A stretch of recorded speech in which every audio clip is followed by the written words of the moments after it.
Hello, good morning, WhatsApp. So Sunday, আর Sunday মানেই অনেক কাজ। তো সানডে আজকে প্রচুর কাজ করে নিয়েছি, রুম পরিষ্কার থেকে শুরু করে রান্না থেকে শুরু করে জামা কাপড় কাচা থেকে সব কিছু। অ্যান্ড আমি এখন বানাচ্ছি আজকে লাঞ্চ, সেটা হচ্ছে দই বেগুন। দেখে নাও। তো রুমে ছিল একটাই বেগুন, আর বাড়িতে ফোন করতেই বুনুর সাজেশন দই বেগুন বানিয়ে ফেল। তো সেই মতো বেগুনটাকে গোল গোল করে কেটে নিচ্ছি। জানো তো, রান্না না করতে ইচ্ছে করলে এভাবে গোল গোল করে বেগুন ভাজা আর গরম ভাত আর ঘি হলে ব্যাপারটা খুব ভালো হয়। তো এবার বেগুনগুলোকে নুন আর হলুদ দিয়ে ভালো করে মেখে বেগুনটাকে রেখে দিয়ে এদিকে একটা পেঁয়াজ কেটে নিচ্ছি কুচি কুচি করে। তো পেঁয়াজ কাটতে গেলে হয়ে যায় আমার নাকের জলে আর চোখের জলে একাকার অবস্থা। কার কার হয় একবার জানিও। তো পেঁয়াজ কাটা হয়ে গেলে তারপর দইটাকে ভালো করে ফেটিয়ে নিবে। তো দইটাকে ফেটানোর জন্য একটা কাঁটা চামচ দিয়ে ঠিক এইভাবে ফেটিয়ে নিতে হবে। তো এটা ব্যাপারটা ঠিক একটা স্মুথ ব্যাপার আসবে। তো খুব স্মুথ হলে বুঝবে যে হয়ে গেছে এটা। এবার বেগুনগুলো ভেজে নেওয়ার পালা। তো এভাবে চেক করতে মাকে দেখেছি গরম হয়েছে কিনা। তো গরম হয়ে গেছে। এবার বেগুনগুলোকে এক এক করে ভেজে নিতে হবে। তো বেগুনগুলোকে একটু হাতে ধরে খুব ভালো করে ভাজবে, যাতে লেগে না যায়। লেগে গেলে কিন্তু সেটা খেতে খুব একটা ভালো হবে না। সো ভেজে নিচ্ছি বেগুনগুলোকে এভাবে। বেগুন ভাজার সময় এক্সট্রা খেয়াল রাখবে কিন্তু। তো বেগুনগুলোকে খুব বেশি ভাজার দরকার নেই, আর এগুলো মোটামুটি প্রায় হয়েই গেছে। বেগুন ভাজতে দেখে আমার প্রচণ্ড রকমের লোভ লাগছিল যে তুলেই টপ করে গিলে খেয়ে নিই, বাট কী করা যাবে, খাওয়া যাবে না। তো হয়ে গেছে বেগুনগুলো, এবার তুলে নিচ্ছি এগুলোকে।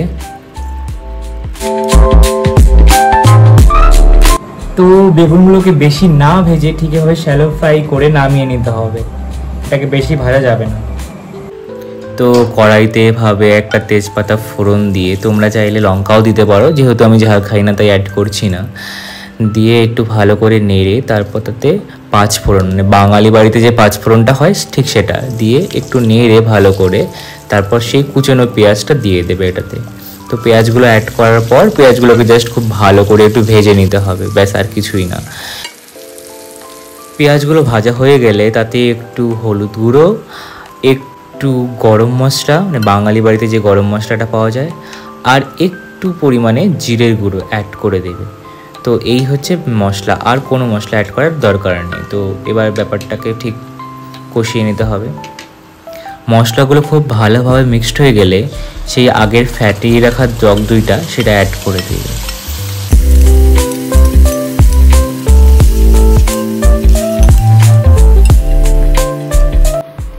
তারপরে একটু জল দিয়ে একটু ভালো করে কষিয়ে একটু ফুটিয়ে নিতে হবে।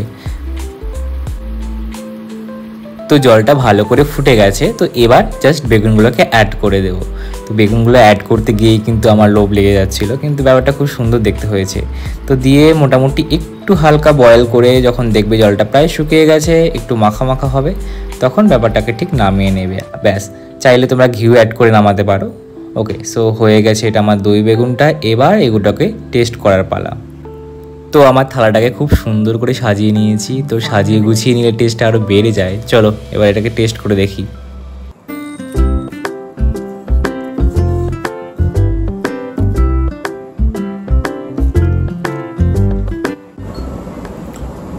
দই বেগুন যে এতটা টেস্ট হয় রান্না না করলে জানতাম না, ঠিক আছে।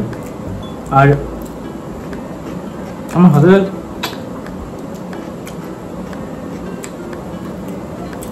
দারুণ, যার কোনো কথা হবে না।